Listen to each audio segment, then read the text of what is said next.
রব্বুল আলামিন বলেন, ও দুনিয়ার মানুষ, ইয়া আইয়ুহাল্লাযীনা আমানু কু আনফুসাকুম ওয়া আহলিকুম নারা। ও ঈমানদারেরা, আল্লাহর তো দয়া বেশি বান্দার জন্য। বান্দার উপরে দয়া কার সবচেয়ে বেশি? সবচেয়ে বেশি দয়া হলো বান্দার উপরে আল্লাহ। আল্লাহ চান না যে সে জাহান্নামে যাক, কঠিন জায়গা জাহান্নাম। আল্লাহ বলেন, ও মুমিনেরা, তুমি নিজে আর তোমার পরিবারবর্গকে জাহান্নামের আগুন থেকে রক্ষা করো, আগুন থেকে রক্ষা করো, জাহান্নামের রাস্তা থেকে তাদের ফিরাও। ওই জাহান্নাম, যেই জাহান্নামের ইন্ধন হবে মানুষ আর পাথর। ফিরাও জাহান্নাম থেকে মানুষকে, তোমার সন্তানদেরকে ফিরাও। আজকে যে সব সন্তানের আল্লাহ বলেন তুমি নিজে বাঁচো, আহলো আয়ালকে বাঁচাও। যে সব সন্তান তোমার নামাজ নাই, রোজা নাই, আল্লাহ পরকালের চিন্তা নাই, যারা ইসলামকে বিশ্বাস করে না, যারা মনে করে কোরআন হচ্ছে বেহেশত দোজখের কথা শুধু, ওতে কোনো মানুষের অর্থনীতি, সমাজনীতি, রাজনীতির ব্যাপার নাই, মানুষের জীবনের দরকারি জিনিসগুলি সেখানে নাই। সুতরাং আমরা যদি দুনিয়ায় সুখ সমৃদ্ধি পেতে চাই, তাহলে আমাদেরকে মানুষের তৈরি করা মতবাদ মানতে হবে। এইভাবে ছেলেরা যখন মানুষের তৈরিকার মতবাদের এদিকে যখন দৌড়ায়, মা বাপ যদি তাদেরকে না ফিরায়, জাহান্নাম থেকে বাঁচাবার জন্য যদি চেষ্টা না করে, কিয়ামতের দিন ওই সন্তানেরা জাহান্নামে, যখন জাহান্নামের অর্ডার তাদের হয়ে যাবে, তারা বলবে, রব্বানা আরিনাল্লাযাইনি আদাল্লানা, হে আমার প্রভু, কে আমাদেরকে গোমরাহ করে দিল, মিনাল জিন্নি ওয়াল ইনসি, জিনের ভিতর থেকে, মানুষের ভিতর থেকে, আমাদের নেতারা, আমাদের মা বাপ, আমাদের মুরব্বী, কারা আমাদেরকে বিভ্রান্ত করলো, তোমার রাস্তা থেকে সরাই দিল, ওরা কই? ওদেরকে নিয়ে আসো। আমাদেরকে এই খারাপ রাস্তা থেকে ফিরায় নাই, জাহান্নামের পথে চলেছি, আমাকে ফিরায় নাই। ও আল্লাহ, আজকে এই জাহান্নামে যাওয়ার আগে ওই মা বাপ আর মুরব্বী আর নেতাগুলি নিয়ে আসো। নাজআলহুমা তাহতা আকদামিনা লিয়াকুনা মিনাল আসফালিন, নিয়ে আসো, ওদেরকে পায়ের তলে রেখে তারপরে জাহান্নামে যাব। আমার ভাইরা, যে ছেলে আজকে মানুষের তৈরি করা মতবাদের আন্দোলন করছে, সেকুলারিজম করছে, সোশ্যালিজম করছে, ক্যাপিটালিজম করছে, তারপরে ন্যাশনালিজম করছে, হাজারো মতবাদের দিকে আকৃষ্ট হয়েছে আপনার ছেলে, আপনার স্ত্রী, আপনার বোন, আপনার ভাই, আপনি জেনে শুনে তাদেরকে ফিরাচ্ছেন না, আল্লাহ রাস্তায় আনতেছেন না। কিয়ামতের দিন ওরা পালাইতে যাবে, এবং ওদের এই অপরাধের কারণে, না ফিরানোর কারণে, সহযোগিতা করার কারণে কিয়ামতের দিন অবস্থা করুণ হয়ে যাবে। এই জন্য আল্লাহ রাব্বুল আলামিন বলছেন, হে বিশ্বাসীরা, আমাকে তোমরা যারা বিশ্বাস করেছি, মানে এনেছ, নিজে বাঁচো আর নিজের আহলো আয়ালকে জাহান্নামের আগুন থেকে বাঁচাও। ওই জাহান্নাম আলাইহা মালাইকাতুন গিলাযুন শিদাদুন লা ইয়াসুনাল্লাহা মা আমারাহুম ওয়া ইয়াফআলুনা মা ইউমারুন।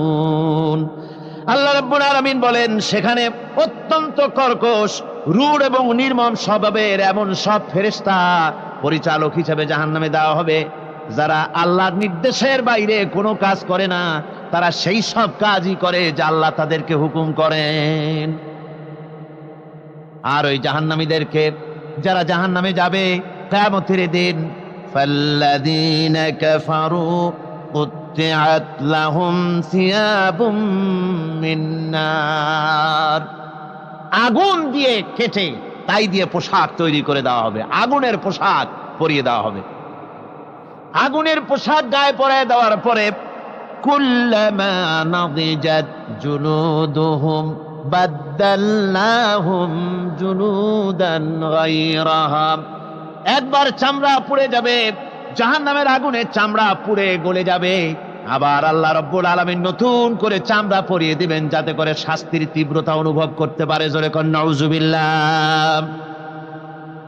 আমার ভাইরা, জাহান্নামীরা ক্ষুধার যন্ত্রণায়, তৃষ্ণার যন্ত্রণায় আকাশের দিকে তাকায় থাকবে, উপরের দিকে তাকায় থাকবে, বলবে, আরে যদি একটু বৃষ্টি হতো, মেঘ হতো। হঠাৎ করে দেখবে যে উপরে কালো মেঘ হয়ে গেছে, মনে করবে যে এবার বুঝি বৃষ্টি হবে, পানি পান করব। মেঘ তারা দেখতে পেল, মেঘের ভিতর থেকে অল্পক্ষণের ভিতরে গরম পানি পড়বে, এমন গরম পুঁজ, এমন গরম রক্ত পড়বে, যেগুলি পান করলে পরে সঙ্গে সঙ্গে পেটের নাড়ি, ভুঁড়ি আর কলিজা পিছনের দরজা দিয়ে সব বেরিয়ে যাবে। নাউযুবিল্লাহি মিন যালিক। আয় আল্লাহ, এই কঠিন অবস্থা থেকে তুমি আমাদেরকে হেফাজত করো। জোরে বলেন আমিন। সবাই বলেন আমিন। আমার ভাইয়েরা, তামসার ব্যাপার নয়। ও যুবক ভাইয়েরা, শিক্ষিত ভাইয়েরা, তামসা করার ব্যাপার না। দুনিয়ায় খেল তামাশা ফুর্তি করার জায়গা না। जगह जी लगाने के लिए ये दुनिया नहीं है, ये इबरत की जा है, तमाशा नहीं है। দুনিয়া উপদেশ গ্রহণ করার জায়গা, খেল তামাশা করার জায়গা না। এই পৃথিবীতে আল্লাহ রাব্বুল আলামিন বলেন, নাফরমানি করলে পরে জাহান্নামে যাবেই, জাহান্নামে যেতে হবে। ওই জাহান্নামীদেরকে কি খেতে দেওয়া হবে? আল্লাহ পাক বলছেন, শোনো, খেতে দেব কি? তুসকা মিন আইনিন আনিয়া, ফুটন্ত গরম পানি তাদেরকে পান করতে দেওয়া হবে। লাইসা লাহুম তুআমুন ইল্লা মিন দরি, কাঁটা যুক্ত ঘাস তাদেরকে খেতে দেওয়া হবে। লা ইউসমিনু ওয়ালা ইউগনি মিন জু, এই খাবারে তাদের শরীর পরিপুষ্ট হবে না, আর ক্ষুধাও নিবৃত্ত হবে না। আমার বন্ধুগণ, এমন কঠিন জাহান্নামের অবস্থা থেকে মাপ পাওয়ার জন্য ইমানের জোশ আসতে হবে, ইমানদার হতে হবে, আর নাফরমানিকে ছেড়ে দিতে হবে। জাহান্নামে যখন মানুষদেরকে নিয়ে যাওয়া হবে, জাহান্নামীদেরকে, ইযা উলকু ফিহা সামিউ লাহা শাহীকান ওয়া হিয়া তাফুর, যখনই খোদাদ্রোহীদেরকে জাহান্নামের দিকে নিয়ে যাওয়া হবে, আজ তো খুব মাতবাড়ি, কত ভক্ত আছে, তারপরে কত শক্তি, কত কিছু, কিন্তু আল্লাহর দরবারে যখন হাজির হবে, কোনো শক্তি তখন কাজে লাগবে না, কোনো শক্তি কাজে লাগবে না। জাহান্নামে যখন তাদেরকে নিয়ে যাওয়া হবে, জাহান্নাম তখন গোসায় ফেটে পড়তে থাকবে, জাহান্নামের ভিতর থেকে গর্জন আসতে থাকবে, তাকাদু তামাইয়াজু মিনাল গায়জ, জাহান্নাম যেন গোসায় ফেটে পড়তে চাইবে। কুল্লামা উলকিয়া ফিহা ফাওজুন সাআলাহুম খাজানাতুহা আলাম ইয়াতিকুম নাদির, জাহান্নামের পরিচালক বলবে, ও আল্লাহর বান্দা, কেন আজ জাহান্নামে আসলি, কেন দোজখে আসলি? আলাম ইয়াতিকুম নাদির, তোর কাছে কি কোনো ভীতি প্রদর্শক কেউ যায় নাই? কোন নবীর কথা কি শোনো নাই? কোরআনের কথা কি শোনো নাই? হাদিসের কথা কি শোনো নাই? জাহান্নামে কেন এলি? এত বড় খারাপ জায়গা কেন আসলি? শোনো নাই কি? কোনো ভয় দেখানো কেউ কি সব সতর্কবাণী শোনায় নাই? বেঈমানেরা বলবে, ক্বালু বালা ক্বাদ জাআনা নাযীর, হ্যাঁ, আমাদের কাছে এসেছিল, আমাদের কাছে ভীতি প্রদর্শনকারী এসেছিল। ফাকাযযাবনা ওয়া কুলনা মা নাযালাল্লাহু মিন শাই, এসেছিল কিন্তু আমরা বলেছি বেটা মিথ্যে কথা বলে। জোরে কর নাউযুবিল্লাহ। বেটা মিথ্যে কথা বলে। কিসের বেহেশত, কিসের দোজখ? খালি খালি দোজখের একটা ভয় দেখাইয়া দুনিয়ার এই টাটকা সুখগুলি নষ্ট করতে চায় এরা। পয়গম্বরদেরকে এরকম বলেছে, আর আলেমদেরকেও যখন কোরআন হাদিস থেকে বলা হয় তখন বলে, এরা জানি দোজখের কথা কইতে, দোজখ কিসের, আর বেহেশত সে তো এক অসভ্য উদ্যান। জোরে কর নাউযুবিল্লাহ। এমনি করে তারা তামসা করে। ওরা বলবে, আমরা এসেছিল ভীতি প্রদর্শনকারী, আমরা মিথ্যে মনে করেছি, বলেছি ওটা মিথ্যে কথা, আর বলেছি আল্লাহ এই ধরনের কিছু নাজিল করেন নাই। জাহান্নামীরা বলবে, ওয়াকালু লাউ কুন্না নাসমাউ আও নাকিলু মা কুন্না ফি আসহাবিস সাঈর, আরে লাউ কুন্না নাসমাউ, তার মানে হলো যদি আমরা শুনতাম, অর্থাৎ মানতাম, যদি নবীর কথা মানতাম, কোরআনের কথা যদি মানতাম, আর যদি ভালো করে বুঝতাম, মা কুন্না ফি আসহাবিস সাঈর, তাহলে আজকে এই জাহান্নামের কঠিন শাস্তি আমাদের লাভ পেতে হতো না, জাহান্নাম থেকে বেঁচে যেতে পারতাম। কি সর্বনাশ করলাম বুঝি নাই, যা কিছু শুনেছি মানুষের কথা মতো শয়তানের ওয়াসওয়াসায় পড়ে তো ভুলই করলাম। সেদিন যতই আফসোস করা হোক না কেন, এই আফসোস কোনো কাজে লাগবে না। সুতরাং ওই জাহান্নামের কঠিন শাস্তি থেকে রক্ষা পাওয়ার জন্য এই জাহান্নাম এত বড় কঠিন, যার জন্য একজন মহিলা হাদিস শরীফে এসেছে, হুজুর সাল্লাল্লাহু আলাইহি ওয়াসাল্লামের কাছে এসে বলছে, হে আল্লাহর রাসূল, আমি জিনা করেছি, আমাকে শাস্তি দেন। ওই মহিলা জানে যে জিনার শাস্তি হলো তাকে প্রাণদণ্ড দিয়ে দেওয়া, সঙ্গে সার করে দাও। মহিলা জানে। হুজুরের সামনে এসে বলছে, হুজুর আমি জিনা করেছি। হুজুর মুখ ফিরালেন ডান দিকে, মহিলা আবার ডান দিকে এসছে, বলছে হুজুর আমি জিনা করে শাস্তি দেন। হুজুর আবার বাম দিকে ফিরলেন, মহিলা আবার বাম দিকে এলেন। 3 বার বলা হয়ে যাওয়ার পর হুজুর বলছেন, ও মহিলা, জিনা করার পর তার দ্বারা তুমি গর্ভবতী হয়েছো নাকি? বলে হ্যাঁ, গর্ভবতী হয়েছে। আল্লাহর নবী বললেন, মহিলা তুমি অপরাধ করেছো, কিন্তু তোমার গর্ভস্থিত সন্তান তো কোনো অপরাধ করে নাই, সুতরাং তোমার উপরে শরীয়তের হদ জারি করা যাবে না, ডেলিভারি হোক, তারপরে বিচার হবে।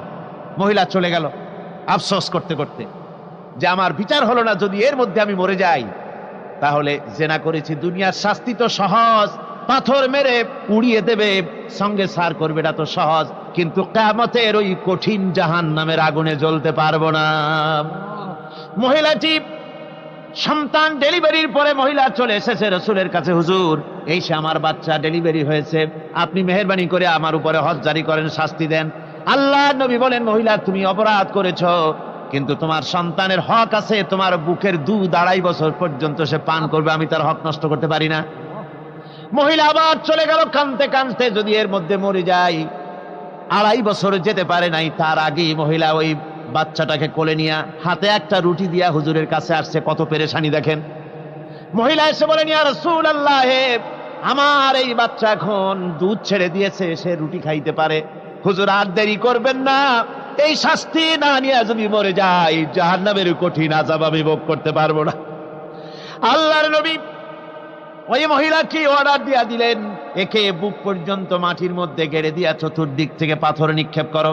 মহিলাকে নিয়ে পাতাকে বুক পর্যন্ত মাটির ভিতরে গেড়ে দিয়া চতুর্দিক থেকে যখন পাথর নিক্ষেপ করা হচ্ছিল, রক্ত ছিটে এসে একজন সাহাবীর গায়ে পড়ায়। সাহাবী মহিলাকে ভৎসনা করলেন। আল্লাহর নবী বললেন, শুনতে পেরে নবীজি বললেন, ও সাহাবী ভৎসনা করো না, বরং এই মহিলার তওবা আল্লাহ রাব্বুল আলামিন এমন ভাবে কবুল করেছেন, যদি সে তওবা দুনিয়ার সব মানুষকে ভাগ করে দেওয়া যায় তাহলে সমানভাবে ভাগ করে দেওয়া যাবে। আমার বন্ধুগণ, কিয়ামতের দিন ওই কঠিন অবস্থা থেকে, জাহান্নাম থেকে বাঁচার জন্য সকলকেই চেষ্টা করতে হবে, ভালো কাজ করতে হবে, ঈমানের উপরে চলতে হবে।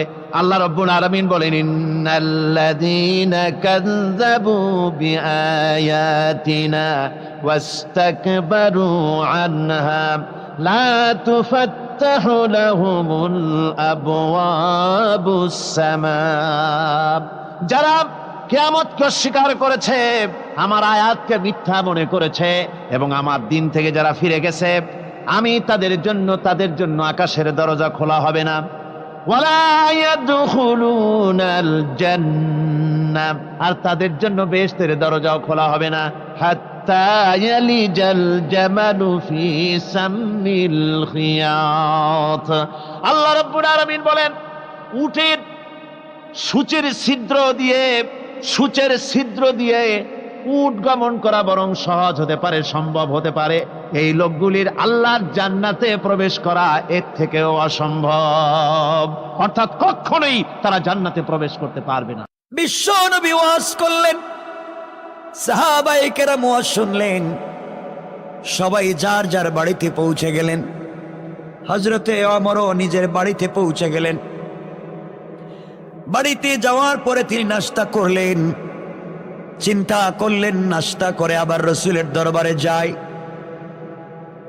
আল্লাহর রাসূলের প্রিয় সাহাবী হযরত ওমর ঘর থেকে বের হলেন, নাস্তা সারলেন, নবীজির সঙ্গে দেখা করবার নিয়তে ঘর থেকে বের হয়ে সামনের দিকে যায়। কিছু দূর যাওয়ার পরে দেখে চৌরাস্তার মোড়ে, চারদিকে একটা রাস্তা, চৌরাস্তার মোড়ে একটা গোলাম, সুন্দর চেহারার গোলাম, বডিটাও দেখতে অনেক আভিজাত্য মনে হয়। এই গোলামটা তার মাথাকে মাটির মধ্যে সেজদায় লাগায়া কান্না করে বলছে, আল্লাহ,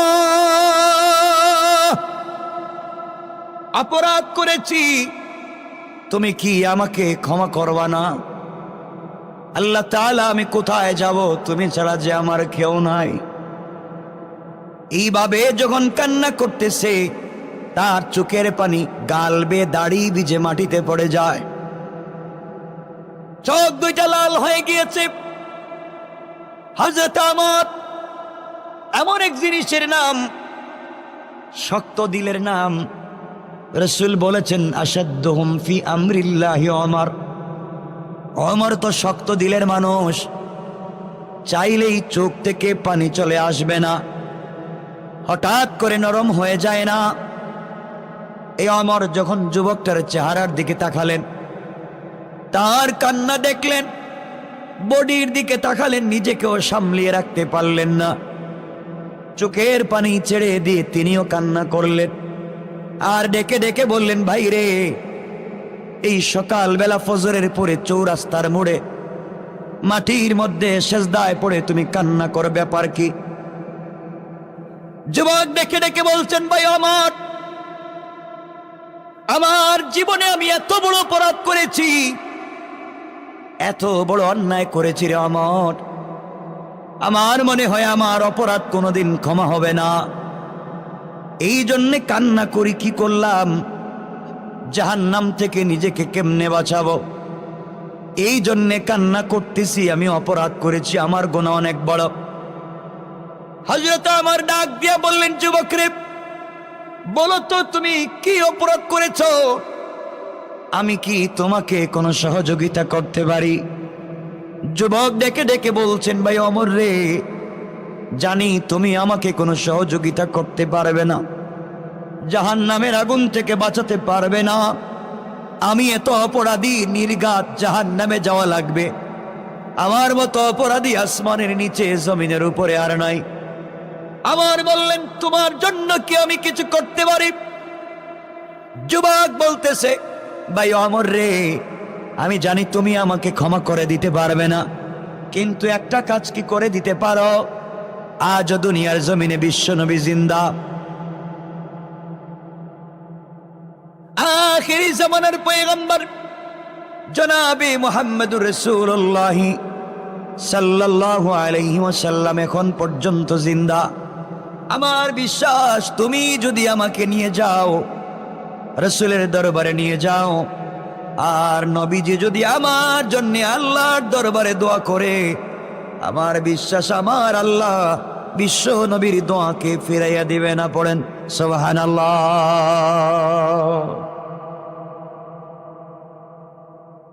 আমার বললেন, ভাই যুবক, চলো তাহলে তোমাকে নিয়ে যাই বিশ্ব নবীর দরবারে, তোমাকে নিয়ে যাই।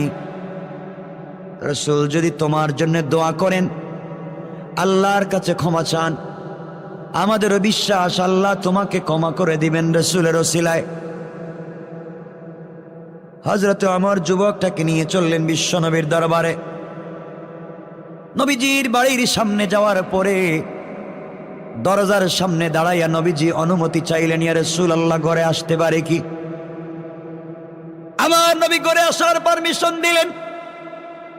আমর গিয়া বললেন, ইয়া রাসূলুল্লাহ, ইয়া হাবিবাল্লাহ, পয়গম্বরে আরবি একজন নওজোয়ান গুনাহগার মুসাফিরকে রাস্তায় পেয়েছি, আপনার দরবারে আসতে চায়, নিয়ে এসেছি, বাহিরে দাঁড় করে রেখে দিয়েছি, আপনার সঙ্গে দেখা করতে চায়। আল্লাহর রাসূল বললেন, ওমর রে, আমি তো এমন নবী না যে আমার দরজায় এসে মানুষ দাঁড়াইয়া থাকবে। ওমর, যাও যাও, কোথায় যুবকটাকে আমাকে দেখাইয়া দাও, আর আমি বিশ্ব নবী আমার হাত ধরে যুবকটাকে ঘরে আনতে চাই। আল্লাহর নবী ঘরে নিয়ে আসলেন,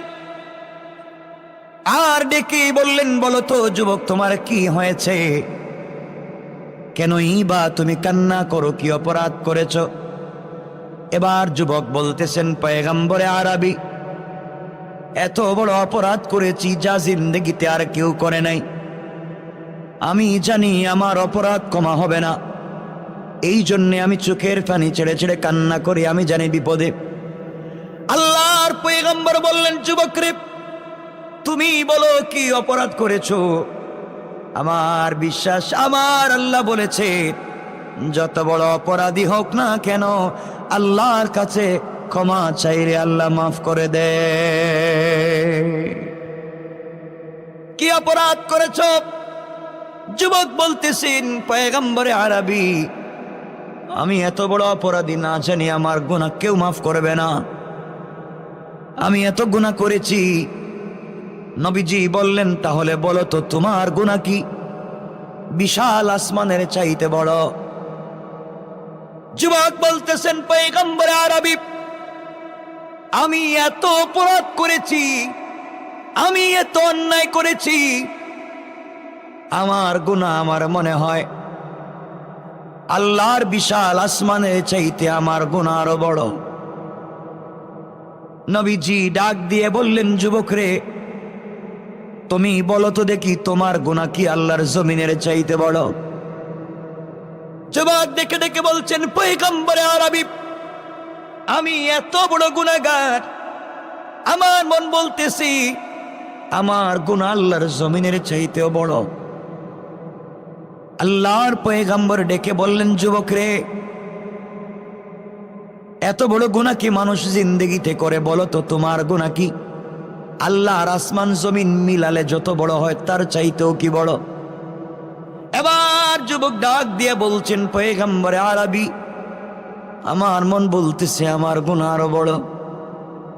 নবীজি বললেন, তাহলে বলো তোমার গুনাহ কি জাহান্নামের চাইতেও বড়?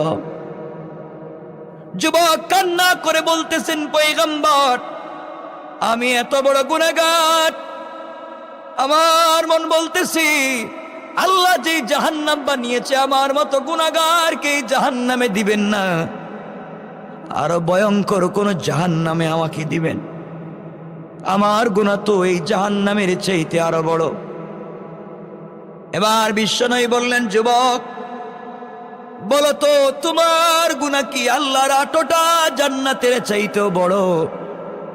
যুবক বলতেছেন, পয়গম্বরে আরবি, আমি এত বড় অপরাধী, এত বড় গুনাহগার, আমার মন বলতেছে আল্লাহর 8টা জান্নাতের চাইতে আমার গুনাহ বড়। এত বড় গুনাহ আমি করেছি। রাসূল বললেন, যুবক বলো তোমার গুনাহ কি সিদরাতুল মুনতাহার চাইতেও বড়? যুবক বলতেছেন, পয়গম্বরে আরবি, আমার মন বলতেছে আমার গুনাহটা আরো বড়। এবার আল্লাহর পয়গম্বর বললেন, যুবক রে, তুমি এবার জবাব দাও, তোমার গুনাহ কি আল্লাহর আরশ কুরসি লৌহ কলমের চাইতে বড়? যুবক ডেকে ডেকে বলতেছেন, পয়গম্বর আপনি যত কিছুই বুঝান, আমি এত বড় অপরাধী, আমার গুনাহ এর চাইতেও বড়। এবার নবীজি দাঁড়িয়ে গেলেন, যুবক কি বলতে চাও? এভাবে কি গুনাহ হয় নাকি? কি গুনাহ করেছো বলো? তোমার গুনাহ আসমান জমিন আরশ কুরসি লৌহ কলম জান্নাত জাহান্নাম মিলাইয়া যত বড় হয় তার চাইতেও কি তোমার গুনাহ বড়? যুবক ডেকে ডেকে বলছেন, পয়গম্বরে আরবি, আমি এত বড় অপরাধী, আমার গুনাহ আরো বড়। এবার নবীজি বললেন, যুবক বল, হাল কাতালতা নাফসা, নিশ্চয় তুমি কাউকে হত্যা করেছো। আল্লাহ বলেছেন হত্যার চাইতে বড় কোনো অপরাধ নাই। নিশ্চয় তুমি কোনো মানুষকে অন্যায়ভাবে হত্যা করেছো। যুবক বলতেছেন, পয়গম্বরে আরবি, না না, আমি দুনিয়ার কোনো মানুষকে হত্যা করি নাই। আল্লাহর পয়গম্বর বললেন, হত্যার চাইতে মহাপাপ তো জানি না, বলো তো এর চাইতে বড় গুনাহ কি? এবার নবীজি বললেন, তাহলে বলো, হাল আশরাকতা বিল্লাহ, নিশ্চয় তুমি আল্লাহর সঙ্গে শরীক করেছো। আর আল্লাহ বলেছেন, ইন্নাহু মান ইউশরিক বিল্লাহ ফাকাদ হারামাল্লাহু আলাইহিল জান্নাহ ওয়া মাওয়াহুন নার ওয়া মা লিয-যালিমিনা মিন আনসার। যুবক, নিশ্চয় তুমি আল্লাহর সঙ্গে কাউকে শরীক করেছো। আল্লাহ বলছেন শিরিকের গুনাহ সবথেকে বড় গুনাহ। শিরিক করলে জান্নাত হারাম, শিরিক করলে জাহান্নাম ওয়াজিব, শিরিক করলে কিয়ামতের দিন কোনো সাহায্যকারী নাই, নিশ্চয় তুমি শিরিক করেছো বলো তো। যুবক কান্না করে বলতেছেন, পয়গম্বরে আরবি, না না, শিরিকও করি নাই, কাউকে অন্যায়ভাবে হত্যা করি নাই। আল্লাহর পয়গম্বর বললেন, এর চাইতে বড় গুনাহ আছে আমার জানা নাই। যুবক বলতেছেন, পয়গম্বরে আরবি, রহমতের নবী মনে করে আপনার দরবারে এসেছি। আমার মন বলতেছে আমি গুনার কথা বললে আপনি তাড়াইয়া দিবেন, আপনি আমাকে বের করে দিবেন। বাইরে মনোযোগ দিয়ে শোনো কি বলতে চাই। ইয়া রাসূলুল্লাহ, এত বড় অপরাধী এখন কোথায় যাব? নবীজি বললেন, সব বাদ দিয়ে গুনার কথা বলো, কি করছো? এবার যুবক ডাক দিয়ে বলছেন, ইয়া রাসূলুল্লাহ, আমি জিনা করেছি। আল্লাহর রাসূল বসে গেলেন আর বললেন, যুবক রে, জিনা করেছো তো কি হয়েছে? তুমি তো কবিরা গুনাহ করেছো। আমার বিশ্বাস তুমি যদি খাঁটি মনে তওবা করো, আমার মন বলতেছে আল্লাহ তোমাকে ক্ষমা করে দিবেন। তো কি হয়েছে আমার কাছে খুলে বলো। যুবক বলতেছে, পয়গম্বরে আরবি, না, আমি যে গুনাহ করেছি এই গুনার কথা যদি আপনার কাছে বলি আপনি আমাকেও রাখবেন না। নবীজি বলছেন, কি গুনাহ করেছো বলো। ইয়া রাসূলুল্লাহ, তাহলে আপনার কাছে একটা ঘটনা বলি। নবীজি বলছেন, বলো তো। মনে রাখবেন, এটাকে আমার বানানো কথা মনে করবেন না। 1 নাম্বার কিতাবের নাম তারিখে ইবনে জারির তাবারি। 2 নাম্বার আল্লামা জুলফিকার নকশবন্দি ওনার খুতুবাতে নকশবন্দিতে নিয়ে এসেছেন যে কথাগুলো আমি বলতেছি। যুবক বলতেছেন, পয়গম্বরে আরবি, আমি বলি তাহলে শুনেন। আমার নবী বললেন, বলো তো, আমি শুনি কি করেছ। এবার যুবক বলতেছেন, পয়গম্বরে আরবি, এই মদিনার মধ্যে গতকালকে একজন মেয়ে মারা গিয়েছে, যুবতী, সুন্দরী, ষোড়শী মেয়ে। আল্লাহর পয়গম্বর, মেয়েটার উপাধি হলো হুরে মদিনা। মদিনার হুর, এত বিশ্ব সুন্দরী একটা মেয়ে গতকালকে ইন্তেকাল করেছে। এই মেয়েটা কোরআনের হাফেজা। মেয়েটা এখন পর্যন্ত বিয়ে শাদী করে নাই, পৃথিবীর কোনো পুরুষ মানুষকে চোখে দেখে নাই। পয়গম্বরে আরবি, মেয়েটা সারাদিন রোজা রাখে, সারা রাত্র তাহাজ্জুদের সালাত পড়ে, অন্যায় করে নাই, হারাম পথে চলে নাই। এমন একটা মহিলা, যুবতী মেয়ে গতকালকে ইন্তেকাল করেছে। আল্লাহ রাসূল বললেন, তো কি হয়েছে? যুবক বলছেন, ইয়া রাসূলুল্লাহ, আপনি আমাকে কি চিনেন? নবীজি বলছেন, না, চিনি না। ইয়া রাসূলুল্লাহ, আমি হলাম এই মদিনার সবথেকে বড় কাফন চোরা। কিশোর সবাই বলেন। পয়গম্বরে আরবি মুস্কি হেসে বললেন, যুবক রে, কাফন চুরি করে এত বড় গুনাহ মনে করেছো? আল্লাহ আরো বড় বড় গুনাহ তো মাফ করে দে। কাফন চুরি করছো, আমার সামনে বৈশা তওবা করো। আমার বিশ্বাস আল্লাহ এই মুহূর্তে তোমার জিন্দেগির গুনাহগুলোকে মাফ করে দিবে। যুবক বলতেছে, পয়গম্বরে আরবি, না, আমি শুধু কাফন চুরি করি, আমার ঘটনা শেষ হয়ে যায় নাই, আরো অপরাধ করেছি, আপনি যদি শুনতেন। নবীজি আবার বললেন, যুবক রে, বলো তো কি অপরাধ করেছ? কষ্ট হচ্ছে। পয়গম্বর আরবি, গতকালকে মদিনার এক ষোড়শী যুবতী বিশ্ব সুন্দরী মেয়ে ইন্তেকাল করেছে। মেয়েটা আনসারি, মেয়েটা কোরআনের হাফেজা, মেয়েটা আল্লাহওয়ালা, তাহাজ্জুদওয়ালা, জিকিরওয়ালা, কোরআনওয়ালা, রোজাওয়ালা, তসবিহওয়ালা। ইন্তেকাল করেছে। মেয়েটার উপাধি হুরে মদিনা, বিশ্ব সুন্দরী। পৃথিবীর কত মানুষ দেখতে চায়, একটা মিনিটের জন্য দেখতে পারে নাই। এই মেয়েটা গতকালকে হঠাৎ করে ইন্তেকাল করেছে।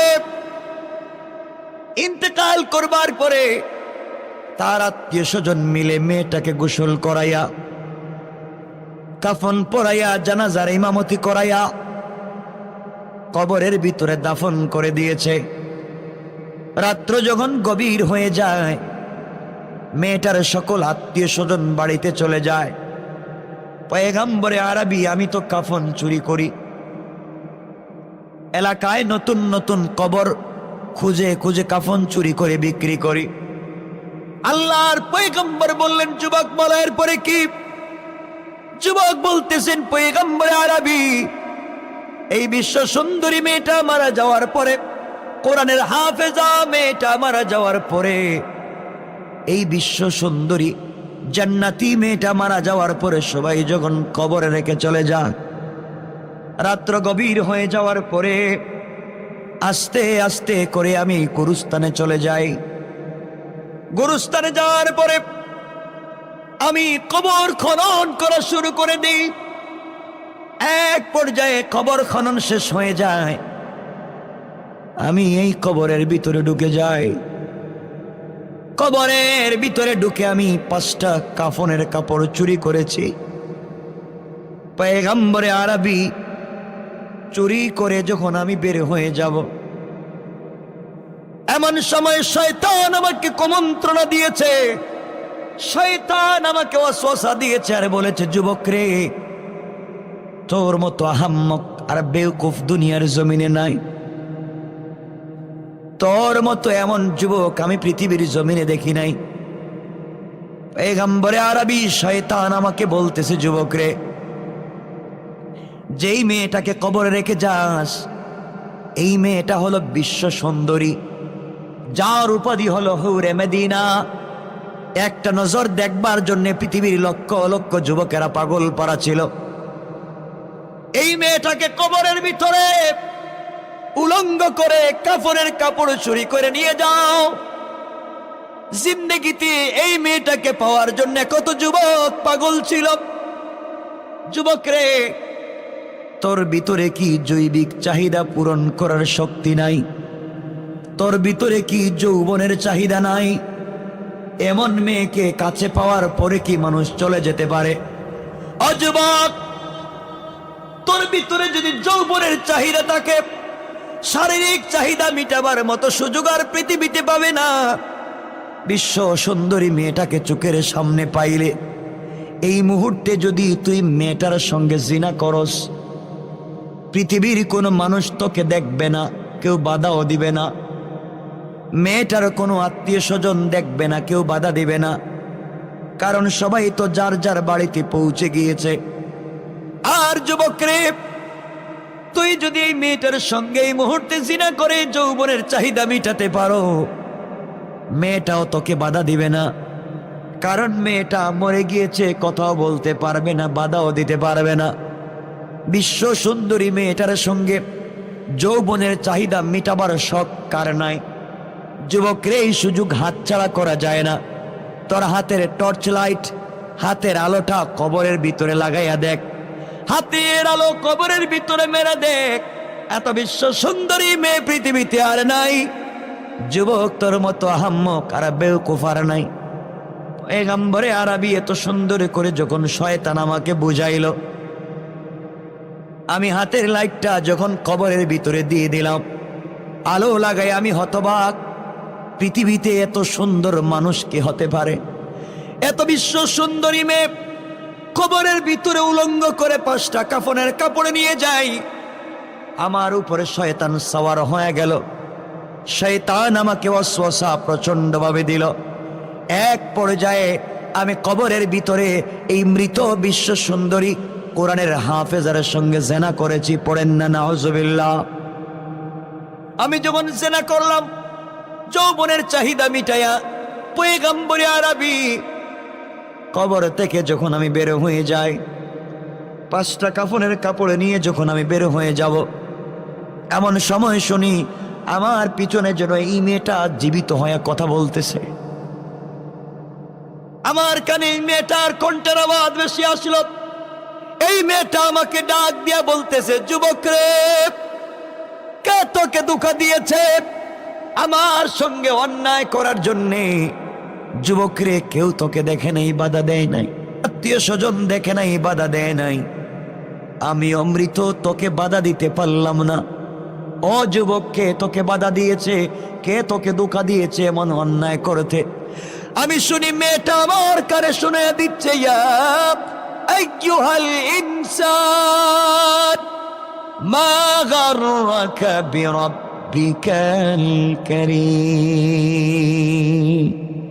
যুবক রে, কে তোকে ধোঁকা দিয়েছে? মহান আল্লাহর মতো রব থেকে তুই কেমনে ধোঁকা খাইলে? তুই কেমনে জিনা করলে? যুবক রে, দুনিয়ার কেউ দেখে নাই, কেউ তোর বিচার করবে না। আমি অমৃত, আমিও তোকে ধরে রাখতে পারলাম না, কিন্তু দুনিয়ার কেউ দেখে নাই, আমার আল্লাহ দেখেছেন। গোটা জিন্দেগি যৌবনের হেফাজত করেছি, চরিত্রের হেফাজত করেছি, সতীত্বের হেফাজত করেছি। মানুষের কাছ থেকে বিদায় নিয়ে কবরে আসলাম। তোর মতো নিমক হারাম যুবকের কারণে কবরের ভিতরে এসে আমি আমার চরিত্রকে ঠিক রাখতে পারলাম না। তুই আমার চরিত্র নষ্ট করে দিলে রে যুবক। শুনে রাখ, শুনে রাখ, সবাই না দেখতে পারে, আল্লাহ দেখেছেন। কিয়ামতের কঠিন ময়দানে আল্লাহর কাছে তোকে ফিরে যাওয়া লাগবে। আল্লাহ কোরআনে বলেছেন, ওয়াত্তাকু ইয়াওমান তুরজাউনা ফীহি ইলাল্লাহ সুম্মা তুওয়াফা কুল্লু নাফসিম মা কাসাবাত ওয়া হুম লা ইউজলামুন। আমার তেলাওয়াতকৃত আলোচনাতে বলেছেন, আল্লাহ বলেছেন, যত কিছুই করো রে গোলাম, আল্লাহর দরবারে যাওয়া লাগবে, হিসাব দেওয়া লাগবে। ও যুবক, তুমি যে অন্যায় করেছো, তুমি যে অপরাধ করেছো, আমার সঙ্গে জিনা করে আমার চরিত্র নষ্ট করেছো, কিয়ামতের দিন আল্লাহর আদালতে তোমাকে জবাব দেওয়া লাগবে। আল্লাহর দরবারে তোমার বিরুদ্ধে আমি নালিশ করব। ওই দিন কিন্তু তুমি বাঁচতে পারবে না, যাইতে পারবে না। কেন এত অন্যায় করলে? কেন এত অপরাধ করলে? আগো পয়গম্বর আরবি এই কথা বলবার পরে আমার ভয় ঢুকে গিয়েছে, এত ভয় ঢুকেছে, কি করলাম, কি করলাম?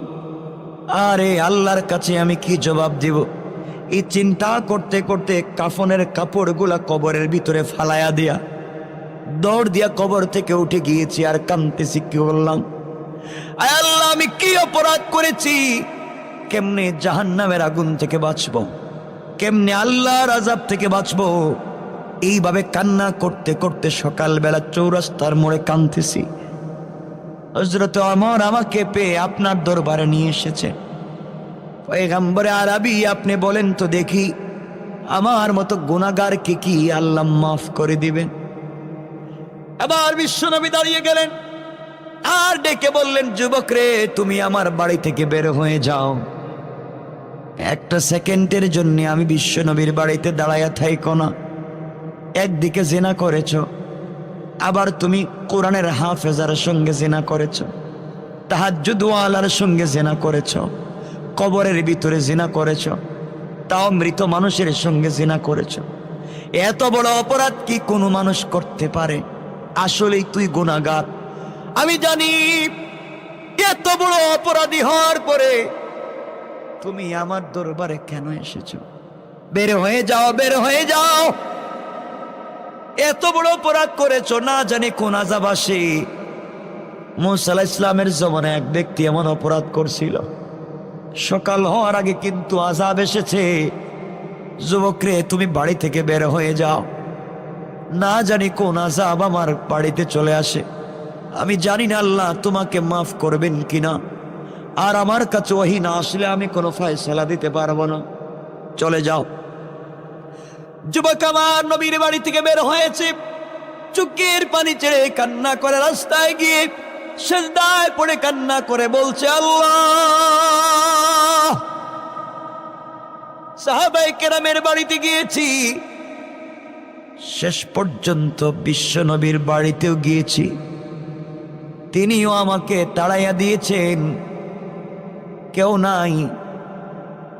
আমি কি গুনাহ নিয়ে কবরে যাব? অপরাধ করেছি, অপরাধের শাস্তিগুলো দুনিয়ায় হয়ে যাক। আল্লাহ তাআলা, কবরের ভিতরে তুমি আমাকে আযাব দিও না, এই কষ্ট আমি সহ্য করতে পারবো না। এইভাবে কান্না করতে করতে যুবক চলে গেছে মদিনার সব থেকে উঁচা পাহাড়ের উপরে।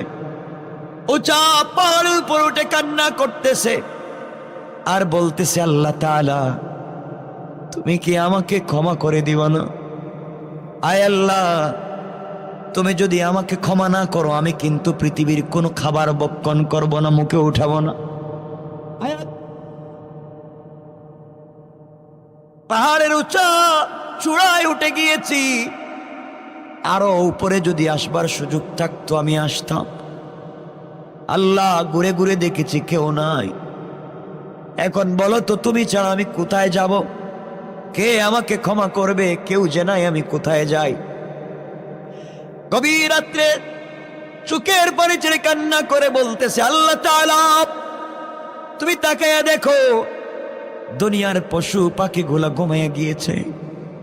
কত সন্তান বাবার কোল জোড়ে ঘুমায়, কত স্বামী তার স্ত্রীকে জড়াইয়া ঘুমায়, কত স্ত্রী তার স্বামীকে জড়াইয়া ঘুমায়, কত ভাই তার ভাইকে জড়াইয়া ঘুমায়। আল্লাহ তাআলা, আমি গুনাহ করে ঘুমাই না, রাত্র বেলা সেজদায় পড়ে কান্না করি। তুমি তো বলছো, আলা মিন মুস্তাগফিরিন ফাআগফির আলা, অপরাধ করে আমার কাছে চা, আমি ক্ষমা করে দিব। আয় আল্লাহ, এত অপরাধ করেছি, বিশ্ব নবী আমাকে বের করে দিয়েছে, আমি তোমার কদমে সেজদায় পড়ে গেলাম। যতক্ষণ পর্যন্ত তুমি আমাকে ক্ষমা করবে না, আমি কিন্তু মাথা উঠাবো না। আমি এভাবেই পড়ে থাকবো, মাথা উঠাবো না। লম্বা কথা, এইভাবে কানতে কানতে কানতে কানতে 40 দিন পূর্ণ হয়ে গিয়েছে।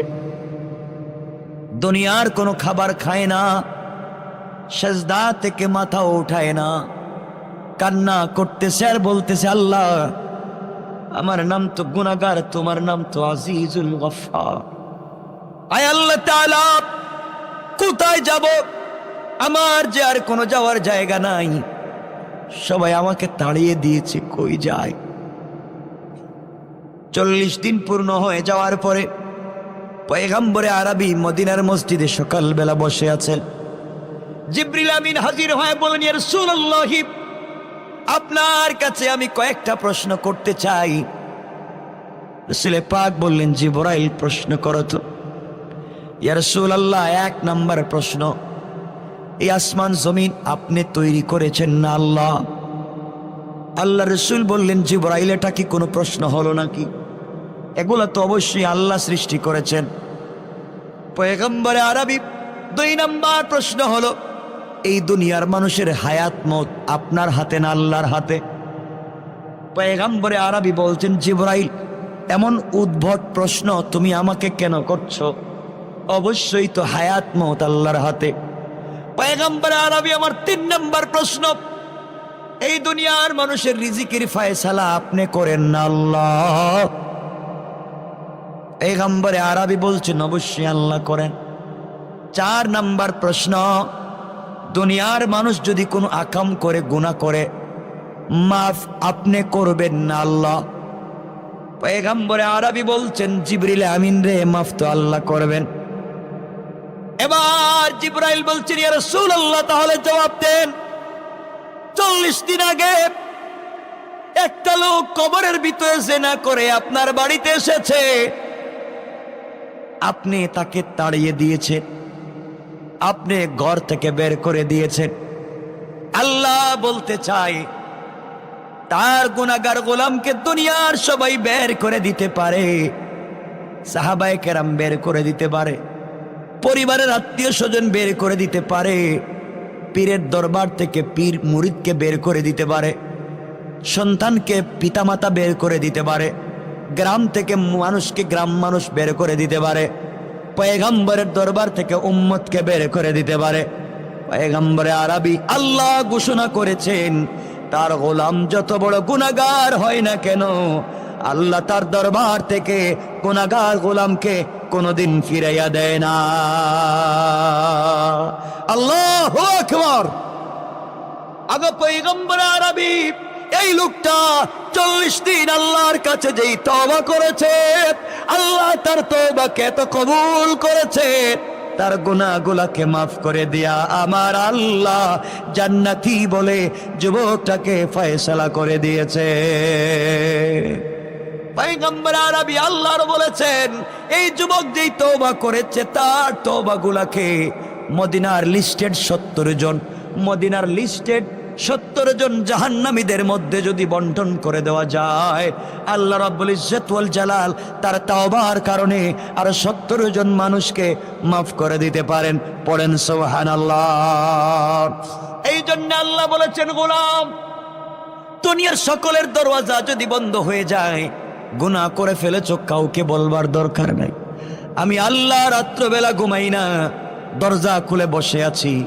গোলাম রে, তুমি গভীর রাতে চোখ থেকে পানি ছেড়ে আমি আল্লাহর দরবারে যদি তওবা শুরু করে আমাকে সুবহান বলে ডাক দিতে পারো, আমি আল্লাহ কথা দিয়েছি গোলাম রে, ডাক দিতে দেরি হবে, তোমার জিন্দেগির গুনাহগুলোকে মাফ করে জান্নাতি বলে ফয়সালা করে দিতে আমি আল্লাহর 1 মিনিটও দেরি হবে না। পড়েন সুবহানাল্লাহ। আল্লাহু আকবার। সেই রব আছেন, কথা বলেন আছেন, তাহলে টেনশন কিসের? তো ভয় নাই। যুবক, তুমি নাকি মদ খাও, হ্যাঁ কি সে তেলে? তুমি নাকি জেনা করেছ, তুমি নাকি ফেন্সিডিল খাইছো, হ্যাঁ তুমি নাকি অন্যায় করেছো, তো কি হয়েছে? আসো, আসো মসজিদে, আসো মসজিদে, পড়ে যাও সাজদায়, উঠে দাও 2টা হাত।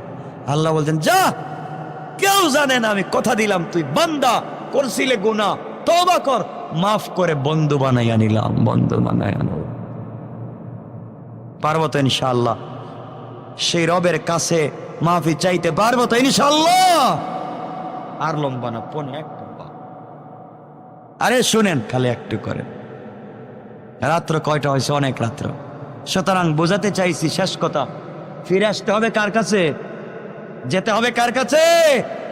এজন্য অন্যায় করা যাবে, কিন্তু যাওয়ার আগে যে গুরুত্বপূর্ণ বিষয়টা আপনাদের কাছে বলে দিয়ে যেতে চাই, একটা আমল আপনাদের কাছে বলে দিতে চাই। আমলটা মনে রাখবেন তো, আমি যদি মইরা যাই, এই আমলটা আপনারা কইরেন, এই আমলটা করবেন। আমার প্রত্যেক আলোচনা একটা আমল আপনারা জানবেন। হাজার হাজার ইন্টারনেটে যদি প্রোগ্রাম শুনেন, দেখবেন একটা আমল আছে, খুব গুরুত্বপূর্ণ কথা, মনোযোগ দিয়ে শুনেন। একটা আমলের কথা বলবো, এই আমল যদি করেন তাহলে কি হবে জানেন? আমল যদি করেন তাহলে 4000 দিনার সাদকা করলে যেই সওয়াব, এই সওয়াব পাবেন। এত আসতে বললেন? 1 নম্বর, এই আমল যদি করেন মকবুল একটা হজ করার সওয়াব পাবেন।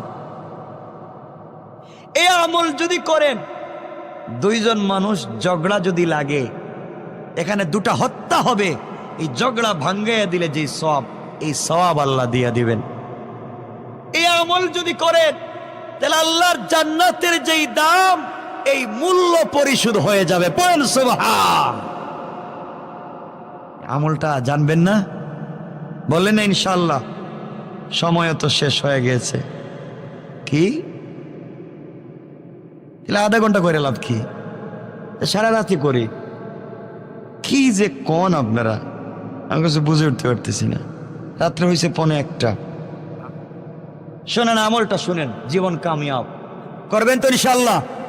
মনোযোগ দিয়ে শুনেন, ইনশাল্লাহ বলেন। 1 নাম্বার,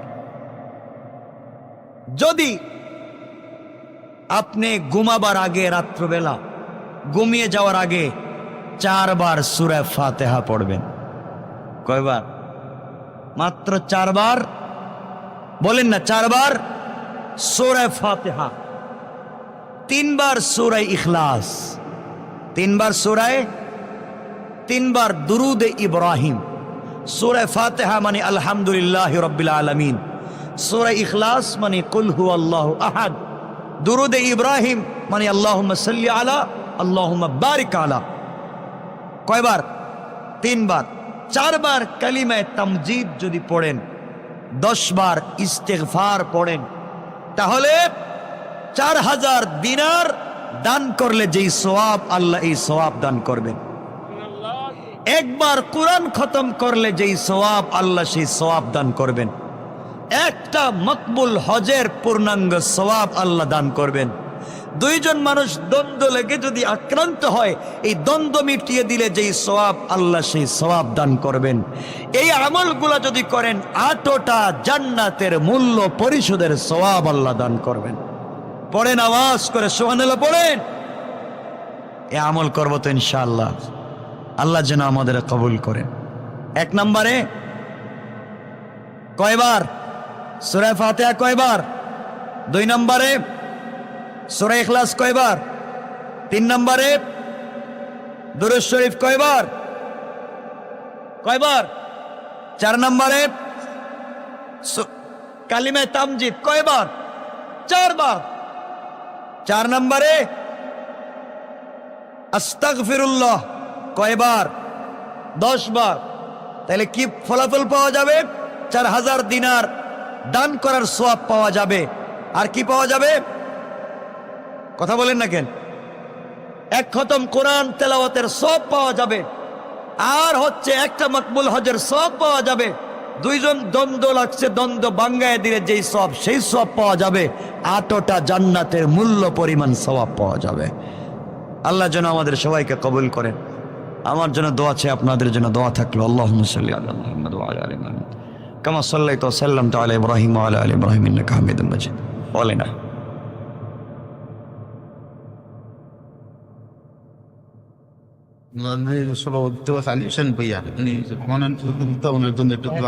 অসুস্থ? আচ্ছা আচ্ছা আচ্ছা আচ্ছা আচ্ছা। আলহামদুলিল্লাহ, এলাকার পক্ষ থেকে যে বাড়তি আয়োজন করছে যুব সমাজ, এলাকাবাসী সবাই মিলে